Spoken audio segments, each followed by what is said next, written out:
Right, so welcome everyone to our weekly call. I am now sharing my screen, so someone please shout at me if you can't see a slide. Um, Middle of December already. It seems to be flying by. As you can see, the main focus of the call today is discovering the discovery of designated resolvers, which is, I maybe it's just me, but I do find it slightly challenging to say, but that was indeed the title of a paper co-written by a number of people back in, I think it was September, which caught my attention. We mentioned it on this call then, and Yevheniya kindly agreed to join us, one of the co-authors of the paper, to just reprise some of the research that they'd undertaken, and also bring it slightly up to date from some of the additional data that's been captured in the intervening period. So let me stop sharing straight away and welcome Yevheniya to the call. Thank you for joining from Core Labs. Really looking forward to this. So over to you. And as we know, you should be able to share your screen, etc. Yeah. Yeah, which is Okay, great. you see it well, right? Everything's clear, Okay. and you can hear your audio as well.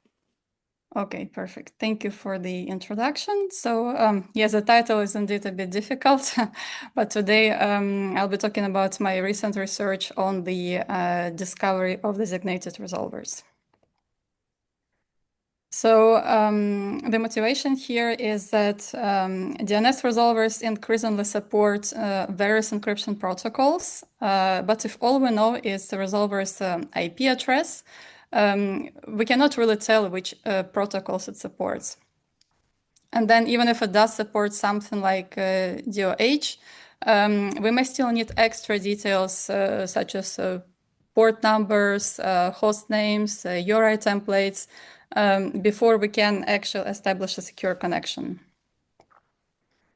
So one option would be just to connect opportunistically, like we do with ADOT or ADOQ. But that would only really work if everything is running with default configurations on default ports, which is not at all guaranteed because, for example, this DOT specification, it allows the use of non-standard ports as long as the clients and servers agree on that. And then for DOH, it's even more tricky because the URI template is not standardized. So the RFC says that it needs to be configured out of band of this protocol. So if we want this kind of configuration discovery to happen automatically, what we need to use is the discovery of designated resolvers.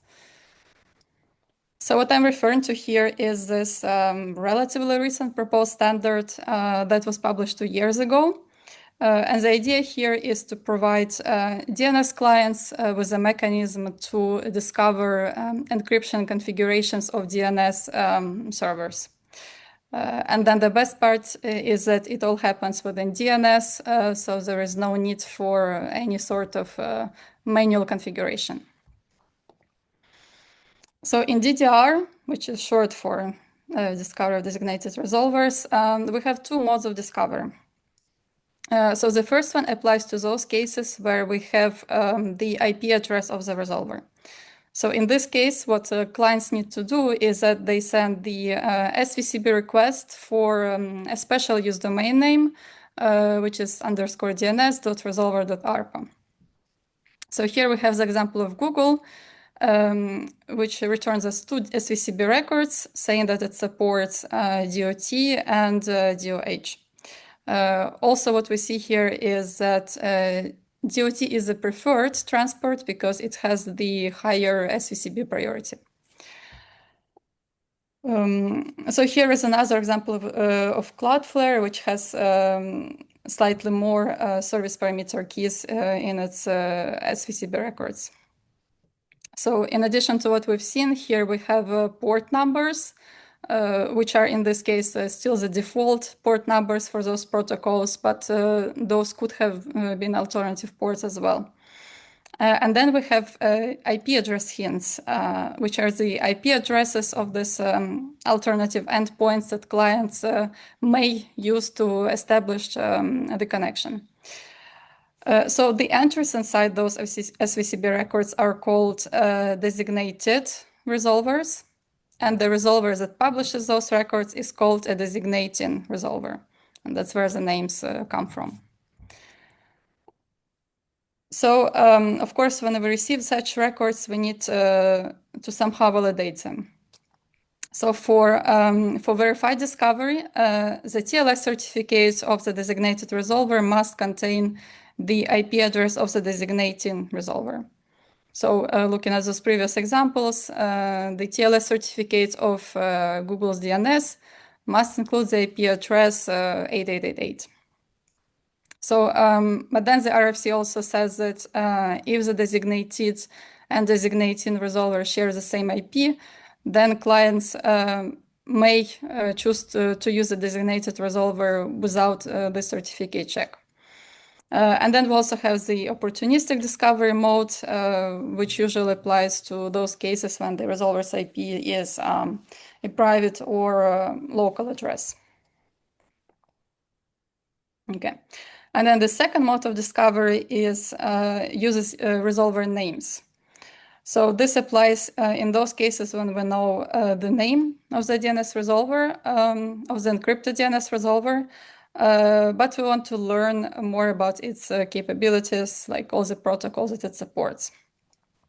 So in this case, we still send the SVCB request, but the domain name in this case is _DNS dot the name of the resolver.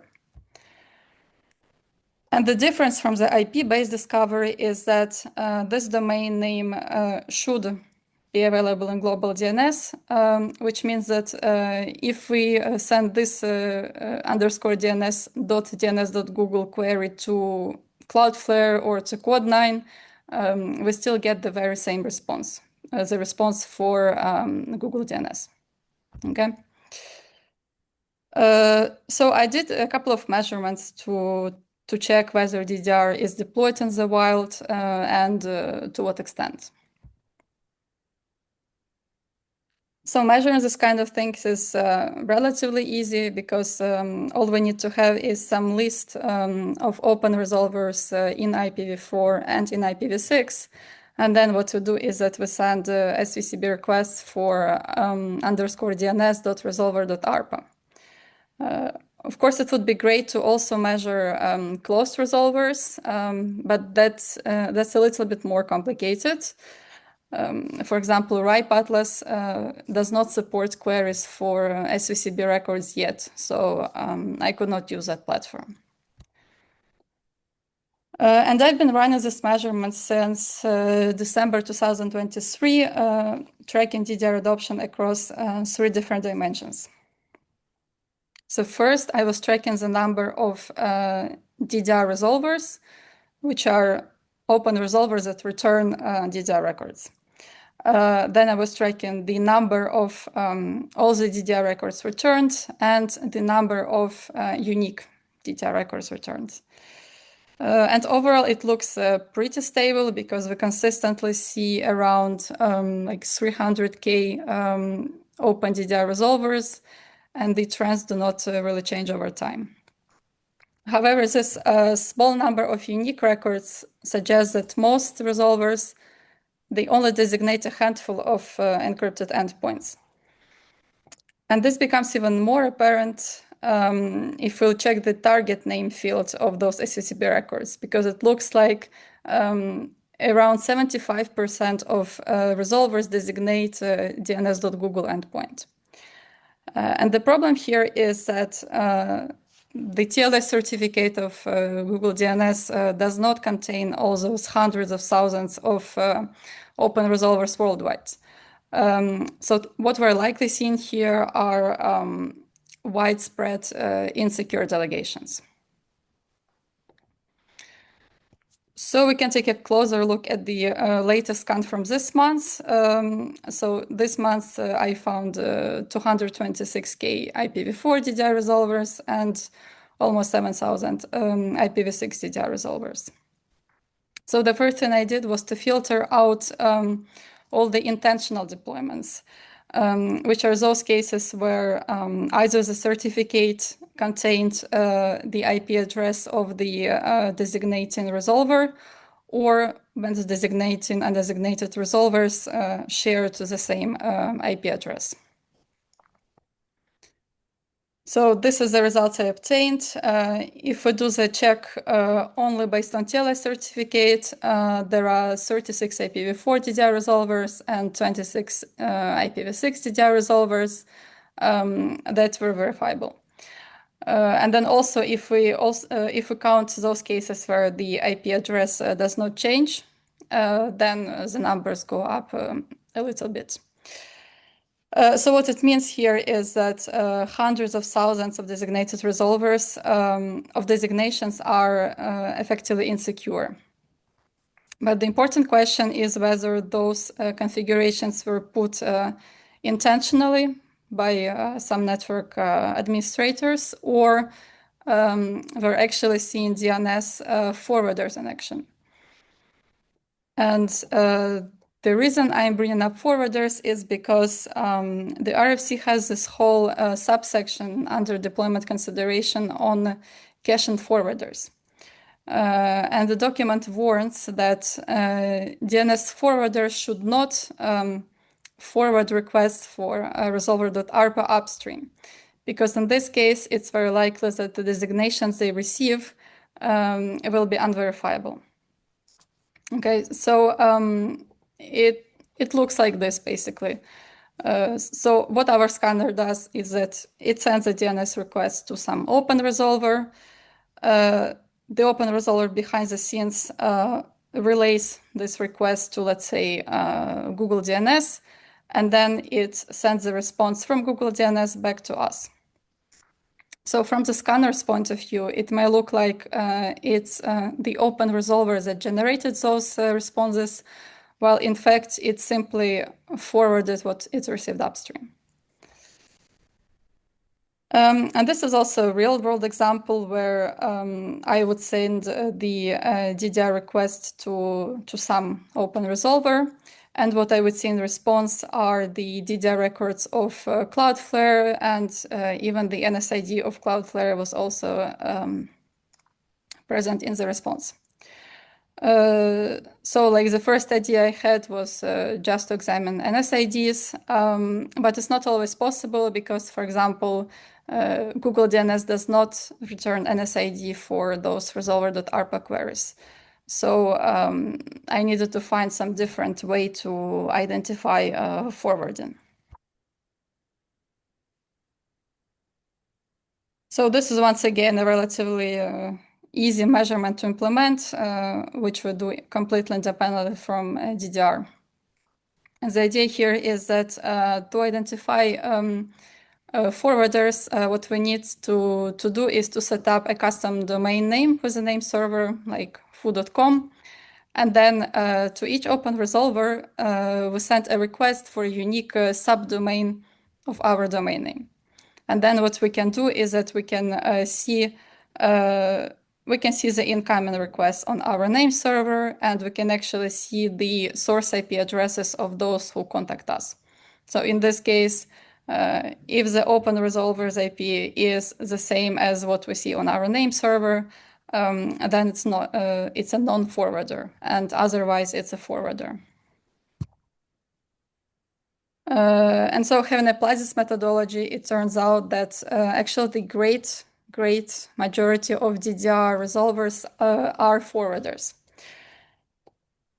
So the next step we can do is to somehow combine those two independent measurements. And let's say that if we have an open resolver that returns DDR records for Google, and then we also previously identified that this open resolver uses Google as its backend resolver, then in this case, we can be fairly confident that the open resolver did not generate those responses itself, but it simply forwarded them to us from the upstream resolver.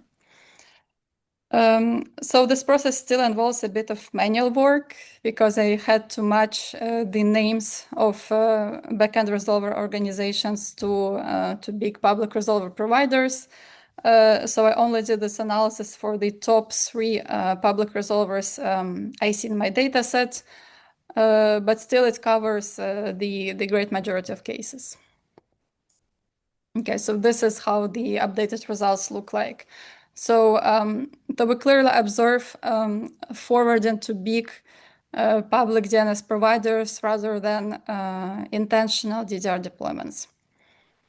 So in other words, the great majority of DDR resolvers do not generate those records themselves, but they simply relay in what upstream resolvers provide to them. Okay, and now I also want to focus on those 700 deployments that we were actually able to verify either thanks to the TLS certificate or because there was no IP address change. So here I'll be presenting the combined results for IPv4 and IPv6. And even if the scale is different, we observe very similar trends. So first I was looking at how many DDR records each resolver presents. And in the great majority of cases, it was 2, but otherwise I've seen anywhere from 1 to 6.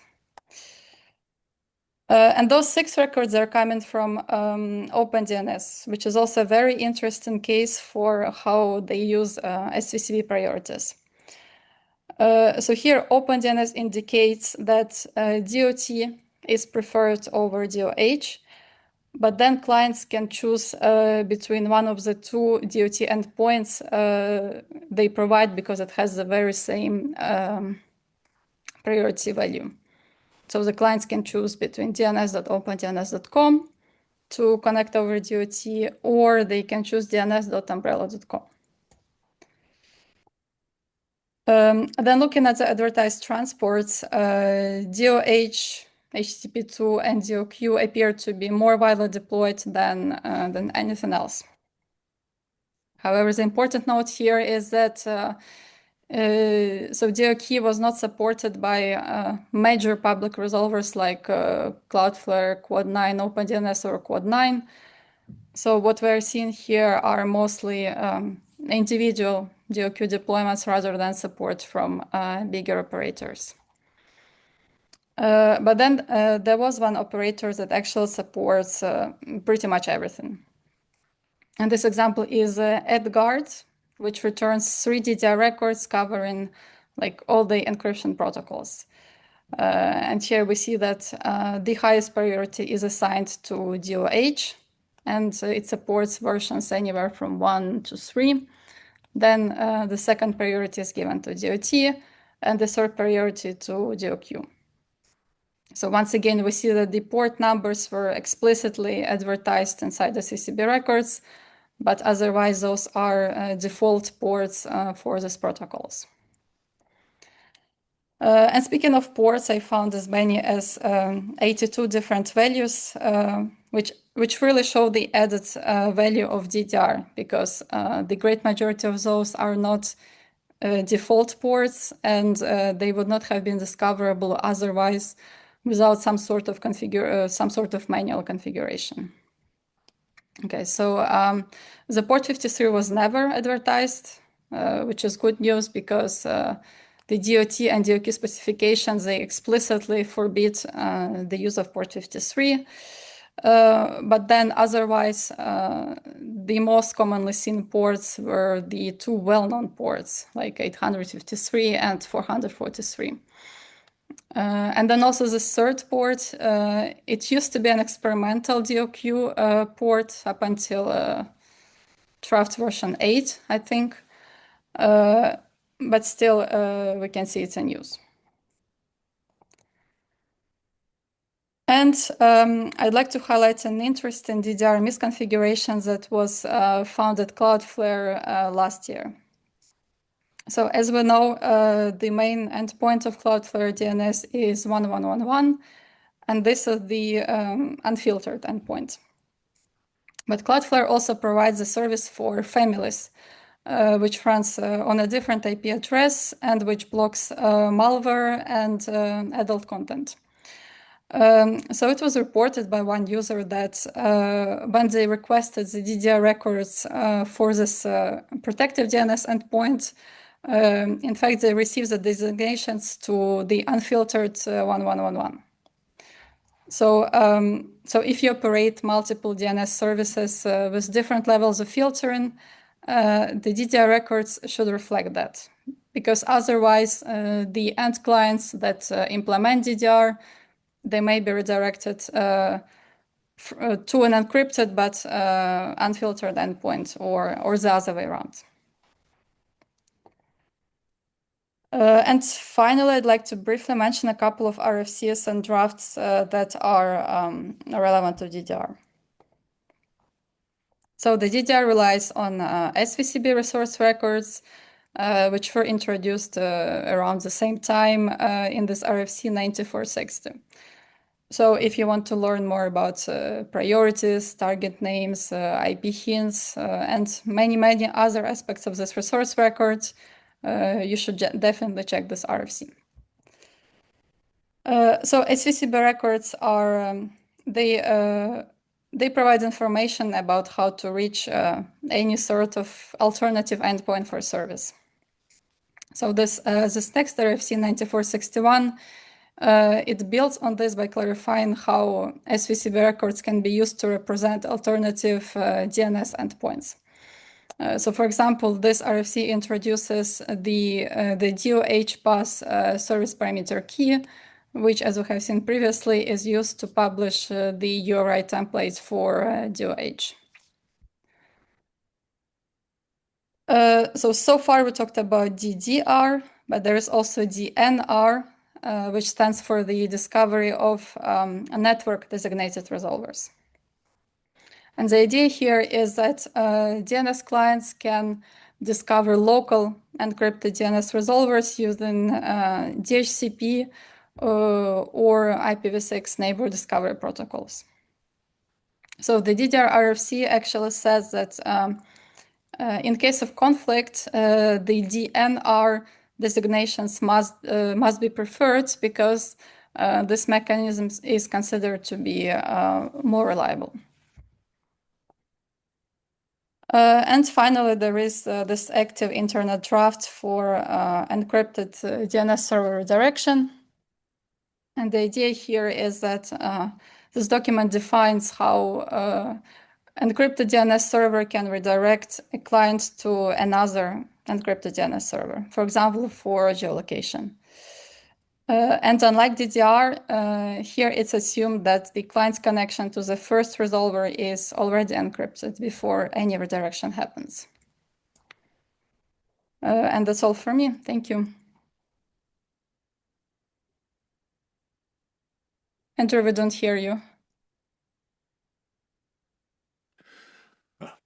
Would help if I switched on my microphone. Thank you for that. And thank you for a really good presentation. Good to see the additional detail as well. I was really intrigued with AdGuard. Actually, I can see David commenting in the chat as well. AdGuard preferring DOE to DOQ, given that Andrei Meshkov, when he came on this call a little while ago, he'd explained why DOQ was much more efficient from a code perspective. So if you'd asked me, I would have guessed that DOQ would have been the preferred option and DOE was the least preferred. But anyway, there you are. Maybe I'll pass that query on to Andrei post-call to see why that is. Okay, well, let's open up for any comments or questions. And I think I might direct you, Yevheniya, to there's a sort of comment in the chat from Alexei. For what it's worth, our open resolvers use a different address for resolving and for answering queries without being forwarders themselves. So, yeah, I mean, that's maybe just for information as much as anything, that sometimes there may be a mismatch for configuration reasons rather than it being But it does not take into account the IP address of the resolver that answers. It analyzes what's inside those SVCB records and the original resolver that was queried. So as long as the two match, or if they do not match, but there is the IP address of the original resolver in the TLS certificate, then it would still work. Good, thank you. Yeah, Alexei seems happy with that as well. Good answer. So anyone got any comments or questions? Okay, I see one from Eric in the chat. You can also unmute if you're able to, people, and ask. But Eric's question, do you have a general idea what applications are currently using _DNS.resolver.ARPA to discover their resolvers or to upgrade? So I did not do any client-side measurement myself. All I know is coming from blog posts and news items, but I know that Windows supports both to some extent, Apple as well. So we're really talking about operating systems here. If somebody knows who else supports it, I'll be happy to hear. Because there is quite limited information. Like I did some Googling, but did not find much. Yeah, and for background, in case people didn't know, the co-authors of both DNR and DDR, Tommy Jensen, then of Microsoft, was a co-author for both. Tommy Pawley was a co-author for DDR, but unless I'm mistaken, I don't think he was for DNR. Yeah, no, I didn't think he was. No, he wasn't. So yeah, it's not overly surprising that at least two operating systems have got some support. I should also say, by the way, I don't think we've got any of the co-authors on, but I see Tal, one of the co-chairs of the ADD working group, has sort of joined us for the call. So good to see you on, Tal. Okay, any other comments or questions from anyone, other than the obvious from David about the slow adoption? Yeah, which is a fair point, but that's probably generally true of encrypted DNS, not just of discovery. Yeah, so just to clarify, for the longitudinal data, I did not do any, I did not check whether the designations could be verified or not. So that analysis is based on whether I received DDR records from open resolvers or not. But still, it's basically a straight line. Yeah. Maybe we could link up with someone like Jeff Houston from APNIC, and he could look at the overall traffic levels as well. That could be an interesting collaboration between your two organizations, perhaps. So anyone else got any thoughts on the resolver discovery? I know obviously Adam Networks, David, does, I think, unless it's changed, you do use the discovery mechanisms. So you're one of those few users. Yeah, I've been a huge fan of doing things right in this space. And I was a bit disappointed that even the latest fully patched version of Windows still does not support DNR unless you make some registry entries or changes. So it is officially supported, but you have to make some tweaks. So it makes me wonder why the endpoint adoption for it is. It'd be really nice to see that grow. Yeah. Yeah, and those things are very hard to measure unless you have vantage points inside networks that are more ethically sourced than residential proxies or something like that. So, yeah. Yeah, and I would agree with Tom and Peter. It's the new IPv6 adoption curve, maybe all over again. But hopefully enough people see that there's enough security value in doing things right that it starts to become a defensive standard posture. And yeah, you're right, Peter, that we find this too, that every iOS device has been for a couple of years now, been doing that underscore DNS.resolver.rpag query, or one of the very first things that it Yeah, I've does seen after them on my capture. MacBook when Yes, running Wireshark, but that's right. Yeah. They seem to be almost excessively chatty, I think, in that Oh, regard. it tries so hard, and yet it won't do yeah. it. It will not do it opportunistically. Yeah. So the problem is, like, I don't know how that decision was made, but if anybody has any influence with Apple, I would love for them to at least offer or request or offer the option to accept opportunistic answers. But right now, there's no option. And yet 90+% of the world lives on RFC 1918. So the only way you can do it is with opportunistic support. So it seems like that one toggle would immediately, grow adoption massively. Or then they do DNR. Well, I was Or going to they say do the an ER. primary Yeah. reason for doing DNR, because I remember we were discussing the discovery mechanisms, 3-4 years ago now, I guess. The assumption for some of our US colleagues was that everyone had the same basic architecture, and they were quite surprised when I think Google provided the data that actually, from memory, I think it was roughly 85% of their traffic was coming from private IP addresses through forwarders, not from a sort of a direct from an IP address. So, which triggered the realization that actually, no, we do need support for 1918, etc., etc. Hence the development of the DNR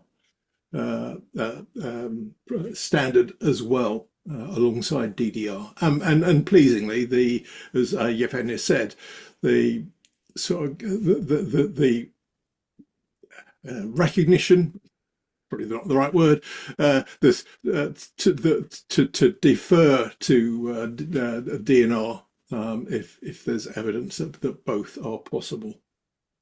I would add one comment to that, which is that I suspect that, I mean, my sample size isn't absolutely global, but I suspect that one of the reasons why DNR adoption is so slow is because very often in organizations you have network teams that are completely separate from security teams, and they don't like each other. And so you need an element of cooperation there. DDR, you just need the security team. The security team says, we want this, and boom, it's done. So we have this very weird motives that are not lined up properly. So sounds like Josh is in agreement. You guys are experiencing that too at Infoblox. So a lot of the times I get that when standards are built, it's around idealism and around what those individuals know, which is amazing. Like, but once we actually experience it and we see why is it slowing down, then we need to have a new set of folks that are pushing that best practice forward.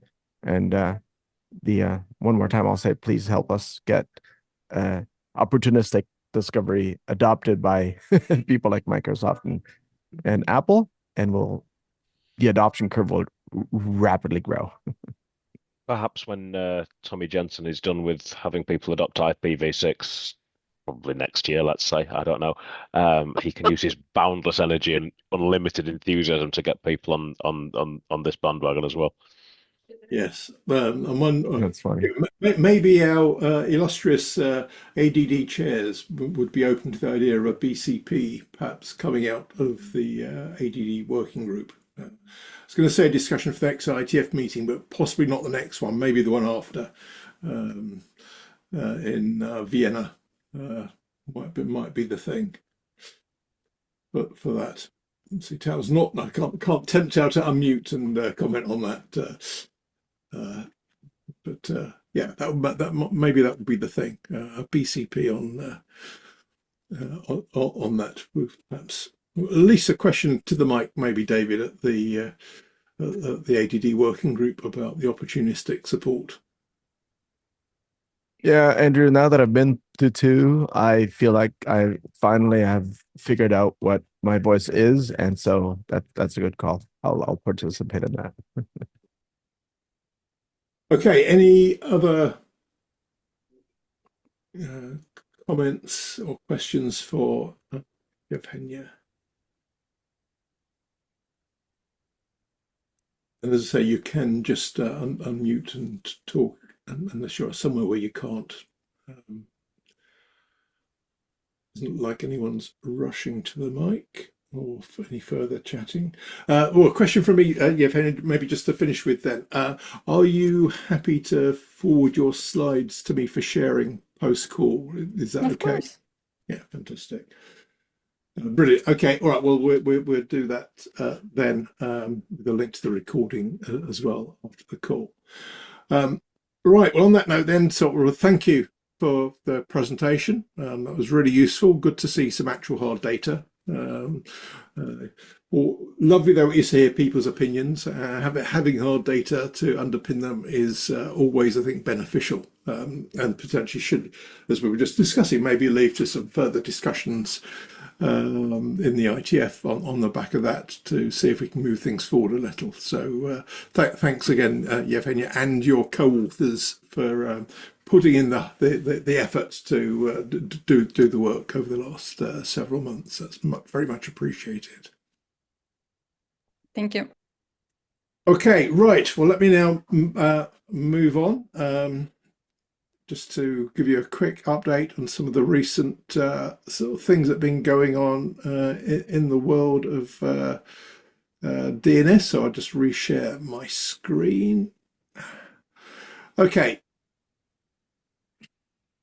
And as always, I'll just call out some of the more interesting ones of these, or interesting to me.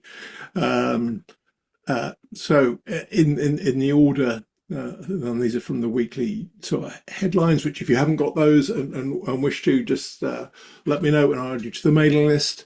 But yeah, an interesting post from Michaela Shapiro of Article 19, who was just sort of writing about ICANN's DNS abuse discussions, a topic which I think came up in Dublin at the last ICANN meeting and will probably come up again in Mumbai at the next one. And Michaela wrote quite a thoughtful piece just surfacing some of the policy issues, but both for and against, sort of doing more of like some of the challenges around things like overblocking, etc. So it was quite a thoughtful piece, and I found that quite interesting.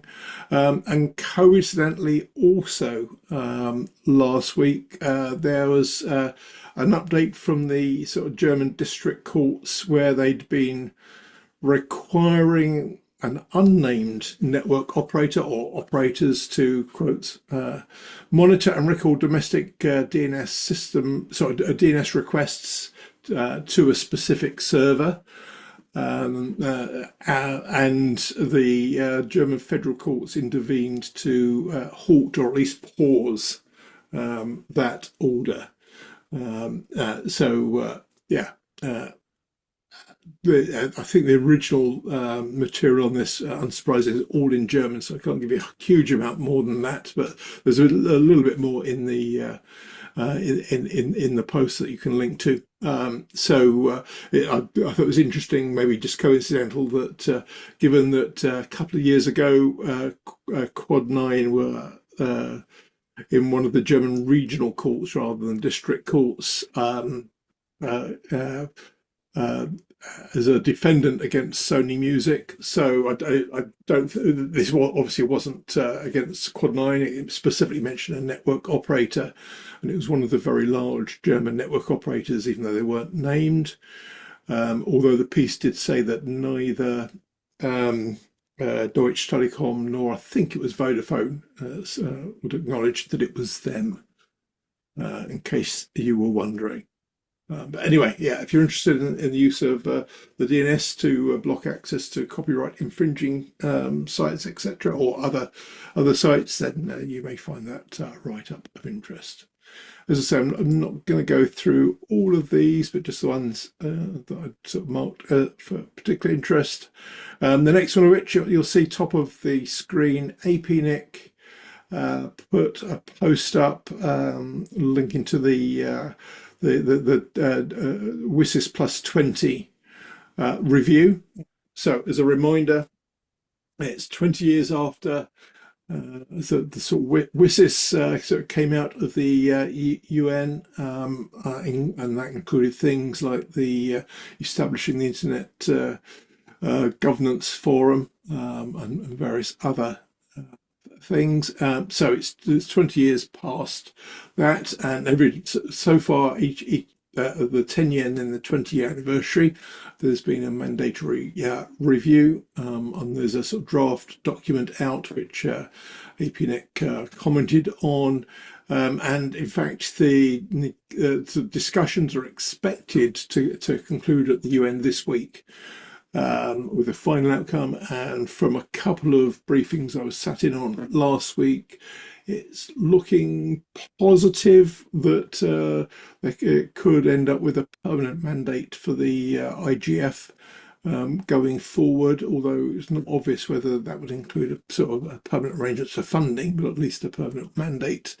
But you know, as is the case with these things, even though it's sort of very much in the last few days until the actual agreed text is published, it's by no means a done deal. So yeah, presumably by the end of this week, we will hopefully see the conclusion of that review. Okay, just skipping on. And then the other thing that caught my eye in particular, or that I was going to talk about in particular, was from CISA. There's a piece, 5 CISA security rules that every iPhone user should know. I'm not sure why they're particularly singled out iPhone users, but there you are. And then there's 5 recommendations, as the heading would suggest. One of them was to potentially consider the use of encrypted DNS via the sort of Apple's private relay service, but also enabling a public resolver potentially as well. As you can see from my comment, I thought it was strange that one of the recommendations that was mentioned was Quad 1, not because I've got anything against Cloudflare per se, but I think Quad 1 specifically as a resolver, because that doesn't block malware. That seemed like a surprising recommendation as a security recommendation, rather than one of the other sort of Cloudflare options for their resolver. Maybe that's just me nitpicking, but there you are. Yeah, a bunch of other things which won't have time for, but I will mention though, just towards the bottom of the screen, Eurodig has confirmed it'll be meeting in Brussels in May next year, and it will be hosted by Eurid. So that was announced, I think, the back end of last week. Also, one thing which I didn't put on here, the next DNSOART meeting is in Edinburgh, and I think it was on Friday. No, over the weekend, they confirmed that the meeting after that, which is towards the end of next year, I think early November, is going to be in Vancouver. So Edinburgh, then Vancouver for the next for the 2 DNSOART meetings in 2026. Then there was a whole bunch of other things, as always, not really DNS related, which I won't go through all of these, but various things sort of policy related. One which I will highlight, given that some of us were in Geneva a couple of weeks ago for ITU Study Group 17 meeting, I saw a YouTube interview with the ITU Study Group 17 chair, Arnaud Tadai, who some of you will know. So yeah, you can just get his thoughts on stuff that's relevant for the Study Group 17, which is the sort of security and trust study group within the sort of ITU family of study groups. various other things. The last two I just mentioned, middle of the screen there. If you're tempted to use co-pilots, AI agents, there's just a warning in dark reading that there's a risk that they can leak company data. So if you're an enterprise user, which is true of a lot of the AI agents, unless you're careful how they're configured. So that's simply adding to the list of ones to be careful of. And also, if you are tempted towards copyright infringing sites, yet another warning that you may be risking all sorts of things. As you can see, particular case from Bleeping Computer, where malware is hiding in the subtitles of one particular title, one battle after another. I'm not sure what wasn't the one I was familiar with. Probably all of you are, but anyway, yeah. So be careful where you go to for your media consumption. Okay, in terms of other things, just a reminder of some deadlines looming. This one, not a typo, I appreciate it's the 15th, not the 12th of December, but the EU Multi-Stakeholder Forum on Internet Standards Deployment. That's the group that is being formed of a multi-stakeholder group to identify existing best practice documents that could be applicable for NIS2 compliance across 4 groups, one of which is DNS, and there are 3 others.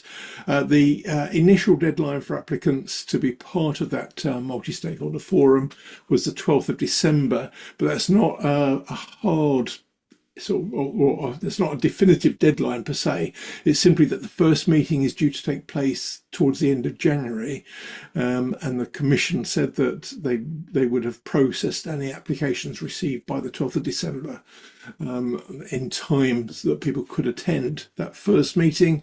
No guarantees if you apply afterwards, but they are still accepting applications, so it's not too late to apply if you wish to.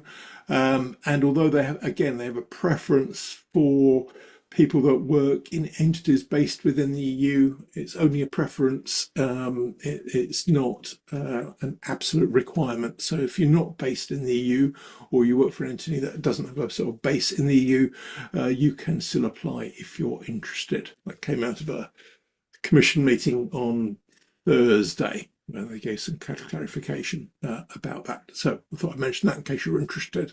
Other than that, the other things that are coming out relatively soon is Eurodig, as I mentioned, going to be meeting in May in Brussels.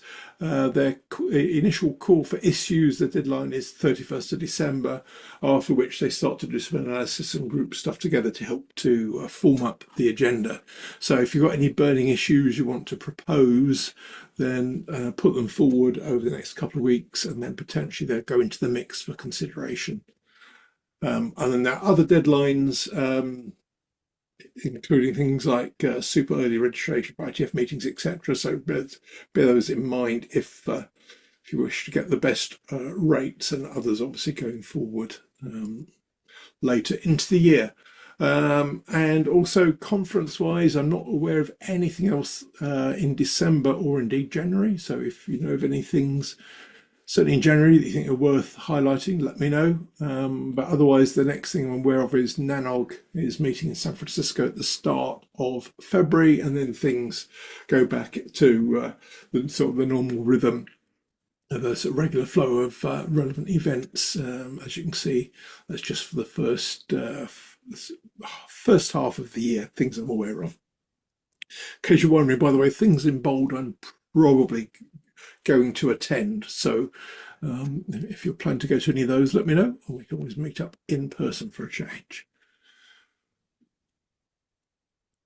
Did I put, sorry, just seen a comment, nog.f, is that something I put in error?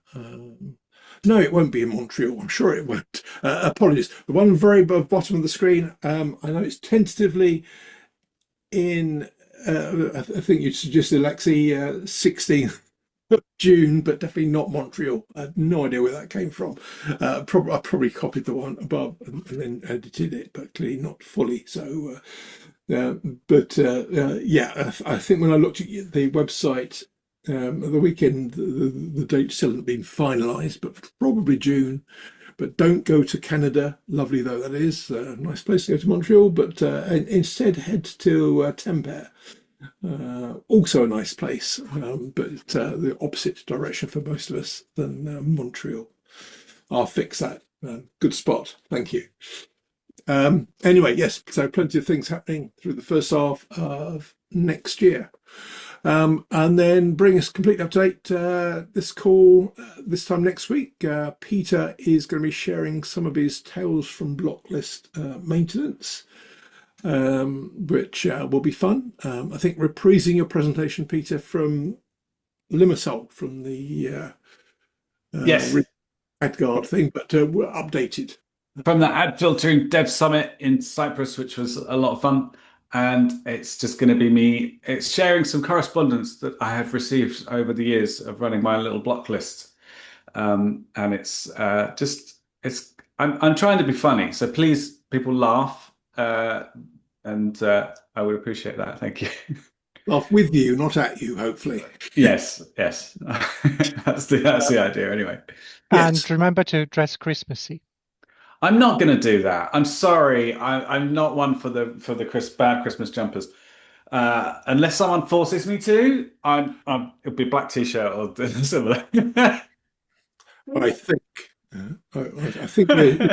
you should assume there's a lot of peer pressure to dress appropriately for the season, Peter. It'd be rude to. Fine. All right. At least Thanks. get a Christmassy background or something, Peter. Come on. Oh God. I'll try to think of something DNS related to put. There you go. DNS Christmas. Put that into some sort of AI image generator and see what comes out the other end. That works. And then the other thing to highlight, the case for and against blockchain-based naming systems, which we was originally going to do at the beginning of December. You'll see that's now on the schedule for the 26th of January, and subject to confirmation, I've sort of pushed back by a week the mandated use of DNS for content blocking with Simon Forster of Quad9 and potentially others by a week to the 2nd of February. So we'll have a discussion about blockchain-based naming systems with Josh and Ross from Infoblox. Michael is on the call as well, and Alex Bellis, who'll be making the case, I think, for ENS in particular. So that should be an interesting sort of panel discussion for sort of later, the back end of January. Just so that's now sort of a firm date for that, just to highlight that for your attention. And I think, yeah, that was everything from me. So as always, thank you to DNS sponsors of this call, whose logo hasn't been on the screen all the way through, partly because Zoom's changed for some reason, so the normal filter wasn't available or even configurable, so I need to sort of check that. They must have updated the software over the weekend because it was working last week, but hey ho. But let me stop sharing there as always and just pause and see if anyone else has got anything that you want to discuss or mention whilst we're on the call. I have to say, Brett's got a very nice profile picture. That looks very, very casually classy, Brett.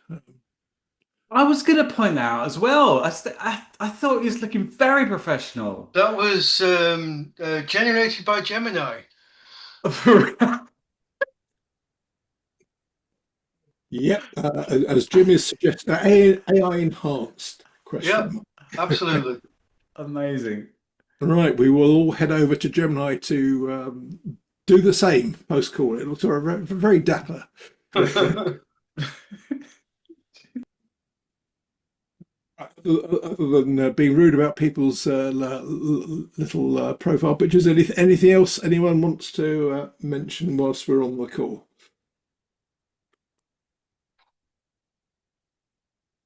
Seeing a slew of people either unmuting or putting comments in the chat. Yes, there it is there. Look at that picture. That looks marvellous.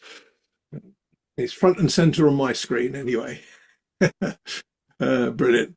Right, well, look, that's cool. Oh, actually, he's just on the hour then, so we have run out of time. Anyway, so, well, thank you, everyone. Thank you in particular to Yevheniya for the presentation. Much appreciated. Have a fantastic week. Do have a look at Quad9's merchandising, by the way. Good way to raise money if you invest. And I have got one of their things, but I forgot to wear it this week. I would wear it next week, but it's not especially Christmassy, so I have to think about that.